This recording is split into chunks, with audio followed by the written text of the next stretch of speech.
all they did was fuck with me, and I really wish some friend of mine had done that, but it wouldn't have mattered. It wouldn't have had the effect that I thought it would. And there were a couple times Rusty came over, and I heard, man, he had a son committed suicide. It's like, you've lost a child. There's nothing worse. There really isn't. And I'm going, I brought his son up. I'm telling about my daughter Elena drowned. It's my fault. Whatever. It's God, man. You talk to anybody who's lost somebody, and you bring their name up, somebody they truly love like that, and instantly they relive that whole time, and they come back to normal. It's like, if you out of the blue just say Elena to me, or Misty, or Alicia, Tyler, any of those guys, man, for an instant they relive Elena, their experience, their whatever with them, their grief, and then you come back to normal. And I brought Andrew up 3 times with Rusty, and that guy never flinched, never changed. He's cold. After Madeline died, and I ran away from there, I fled there. It's the only time in my life I've ever fled anywhere. I've never fled anywhere. I've run away, but not fled for my life. When I fled there, and I looked back and I went, that motherfucker had something to do with his son's death. They killed him. That Sage family killed their son. He couldn't handle what kind of family they were. I don't know. But he, 2 suicides in 6 years, and nobody raises a fucking eyebrow. He is a cold-blooded killer. I think he learned it from his father. They killed their grandson. They killed Andrew Sage. That is my belief. He did not commit suicide. Or if he did commit suicide, they drove him to it. I mean, I look for people to help who have lost children. That is the one good thing that can come from Elena drowning, is that I can help other people and be an example that, yeah, you can get up another day and put one foot in front of the other and take another goddamn breath, and get through it, and things will get better. Man, when that realization struck me, I'm going to talk about this in a bit, but I had a cascading effect of all these things that happened that I wasn't aware of, or I wasn't, I don't know, that came. It was amazing. The first week, 2 weeks after Madeline died, and I all this realizations of what the reality of the situation was. Man. So anyway, Madeline, after Dell did that shit on the week before Thanksgiving, Madeline was still getting up. She was still coming downstairs. She had an automatic chair. It was great. One of those, I forget the name of it, but one of those chairs that goes up and down. It's so slow, you can't hurt yourself. And, then Dell did his shit, and I can't do anything about Dell. Madeline says, you're the master of this property, but I truly am not. Dell is. I'll get to the story of how Dell made Madeline so angry, it scared me. So he does that shit, and I'm going, Madeline, you got to deal with this. You can't, you can't let him treat your husband like this, or he can't do that and just, there's no consequences, no nothing, because I'm going to kill that motherfucker. That's what's going to happen here. I'm going to go kill that motherfucker. And, Madeline was just like my dad, and my dad didn't want tension. He didn't want problems, keep everything on an even keel. That was my dad. And Madeline was the same way, and she didn't want to deal with it. And her way of dealing with it was she climbed into bed, and she never climbed out, because she did not want to deal with fucking Delman Sage and his shit. And I'm talking to her, I'm going, Madeline, you gotta get up. You got to get up. You're going to die. Anybody just lays in bed, they're going to die. You know, your body just weakens, and it's, you know, and she's going, yeah, yeah, yeah. And, you know, she would get up, go to the bathroom every once in a while. But, I mean, God, it was like the bed that we slept on was a bed I bought back in 2008. God, I bought a $300 bed from some warehouse. It was the shittiest bed ever. I threw it away. I wasn't even going to donate it to anybody. It was such a shitty bed. And I ended up buying like a $600 Sam's Club, yeah, Costco Sam's Club bed. And it was a decent queen size bed. And Madeline ruined it because, you know, like I said, I wish I'd gotten a catheter in her before. She was like absolutely refused a catheter. So, you know, I cleaned her up, or kept her clean as best as I could, kept pads on the bed. I tried to keep her clean. And, you know, she got in bed and she didn't get up again. And she got weaker and weaker and weaker. And, you know, it was because of Dell. She didn't want to deal with him, didn't want to deal with his shit. Dell killed her. In my mind, Delman Sage killed Madeline.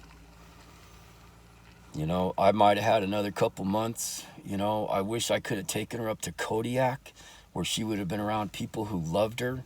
She would have had, I mean, she had love because of me at the end of her life, but she would have had more. You know, wow, man, you know, and she had this fucking, this deathly, whatever the sages were there, you know. I knew that I could not trust them. The moment I met them, my gut said there's something off about these, you know, and I was right. You know, I learned a long time ago, listen to my gut, man. It doesn't lead me wrong. Usually when I don't, I go, I want to do this anyway. And I go do it. You know, self will run riot. Another decision made upon self, which later put me in a position to be hurt. So I listened to my gut on that one. I mean, I never trusted him. I had weapons around when Rusty came in. You know,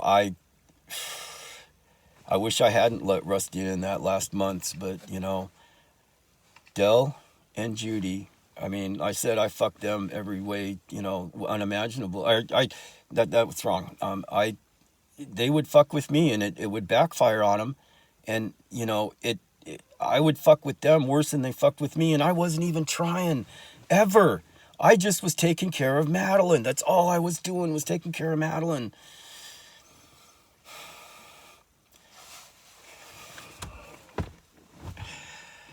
Okay, so Madeline gets sicker and sicker and sicker, and shit, she died on a Sunday, the 16th of February. So it would have been like, I think that Friday beforehand, I finally got her. I mean, I'm going, we need to get to the doc hospital. You need to go. And she's going, no, I'm fine. I'll get up, blah, blah, blah. You know, I'll be better. I'll, you know, da-da-da. And she just kept saying that. So I kept putting her off, and I'm finally going, you know, I'm calling, you know, getting an ambulance here. We're taking you in. And so I do that on that Friday, and they get her to Jefferson Hospital over in Port Townsend. They're loading her in the ambulance, and Madeline is out of it. I mean, she is just like, you can get her to come coherent and talk to you a little bit, but she's in her last days, you know. And Dell is out there as they're loading her in the ambulance, trying to talk to her, and she's not fucking responding to him at all. I fucking ignore him. Just get in my truck and go to the hospital. You know, and I'm there with Madeline. I mean, I'm there 24/7. I ain't fucking leaving. They can't kick me out. You know, and so that Saturday, I go out to get a cup of coffee, do something, and I come back, and Judy and Dell are standing outside Madeline's room, and I'm walking past him. I don't say a fucking word to him. And Judy's going, no, you can't go in there. They're giving her a bath. And I'm going, fuck, I can't. I've taken care of this lady for the last, year and a half. I can go in there. So I go in there, don't say a word to them. I'm standing there. Madeline, they're finishing up, giving her a bath, putting her bed back together. Boy, they got some really great warm air blankets. Those blankets that they put on you filled with hot air. Just, oh God, that was, heaven when I had one. Anyway, so they come in and, Madeline's out of it. I just walked in the room, checked on her. She, hey, I'm back. She acknowledged, she knew I was there. And they come in. Let me see. Oh God, when I walked by Dell, when I walked in, he goes, no, that was wrong. Okay. So they come in and I am on the, they come in the door and I'm on the window side of the bed, which is opposite side of her bed. And I'm reaching over to her and I'm going, I'm getting her awake, going, Madeline, Dell and Judy are here to see you. They want to talk to you. And she goes, what? And I said, I told her again, in clear voice, Dell and Judy are here and they want to talk to you. And I go to walk by there. They're like at the end of the bed. And I go to walk by and Dell looks at me and goes, how you doing, John? I wanted to stick the knife I had in my fucking pocket in the middle of his fucking solar plexus and up through his fucking heart at that moment. I almost did as I walked by him. And so the second time I said, Madeline, they're here. And I turned to look at them and I just spread my arms at, there you go. And walked out. Didn't say a fucking word to them. Madeline never got coherent for them. She might have said, hi, Dell, hi, Judy, I love you, whatever. And that would have been it. But how you go to the hospital and you get the whole sorrowful, pitiful, oh, what the doctors say this and that and da-da-da-da. I didn't give them fucking any of that. None whatsoever. I went and I found, one of those waiting rooms on another floor. Sat there, whatever, did on my phone, played my game or whatever. Looked out the window. Well, I knew they were there because when I pulled back up, her Judy's car was there, so I knew that they were there. So that was great though, man. Stabbed them in the soft underbelly. God, man, they did not talk to Madeline for the last 2 months of her life. God, that was. I couldn't have hurt them any worse if I'd tried, and that was their doing, man. You're not allowed, you're not fucking welcome in my house. Fuck you. You come over and you threaten me like that, and I took it like a pussy. I'm sorry, women, if you hear this. That I don't really want to say that, but that's what they thought I was, because I took everything that they had to throw at me, chewed it up. I look back and I'm going, how did I survive that? How did I get through that? It amazes me that if I had known the things that were around me at the time, I could not have gotten through it, because I was ignorant, because I didn't know. It was one of the things that saved my life. Being a Christian man saved my life. Lois, if you hear this, that's that P word. I'm sorry. I don't really want you to hear me say that. When unasked for, you told me I was a warrior of God. That, I had been going through my mind that I had, my whole life, everything I've gone through, all the trials and tribulations in my life has not been easy. I could bitch about it, but everything I went through prepared me for what I gave to Madeline, what I could give to her, we both survived that. Madeline might have lived another month or two longer, but every drink I put in front of her, it was killing her liver, and her liver totally shut down. It was, it was done. Rusty, man, he had a hand in killing his son. And then, it's 14 minutes. I've been trying to keep these 10 minutes, but, we went a little long on this one. Have to get an editing app and learn how to, edit these videos and get them out there. This is my story. This is what this is to my kids, but this is my story. This is me. This is what I've been through. I've been through it, and I came out the other side, and I am such a stronger man than I ever thought I was. And thank you, Madeline. That was one of your gifts to me. 20 years older than me, and she completed my manhood. I don't know why that surprises me. Isn't that she's got a few more years experience and maturity. It's like of all the people in my life, I think Madeline got me from the moment she first saw me walk through the doors of Sinclair Place for that very first time. she saw me. She, you know, and you have to care about somebody to kind of look into them that much, and you know, pay attention to that much, and you know, pick up on. Anyway, she never ever came across that she had any interest in me. Friendship, yeah. Best friend, one of the best friends probably I've ever had in my life was Madeline. Even better, my dad. That amazes me. I thought my dad, you know, I was always going to be my best friend I ever had in my life. And Madeline,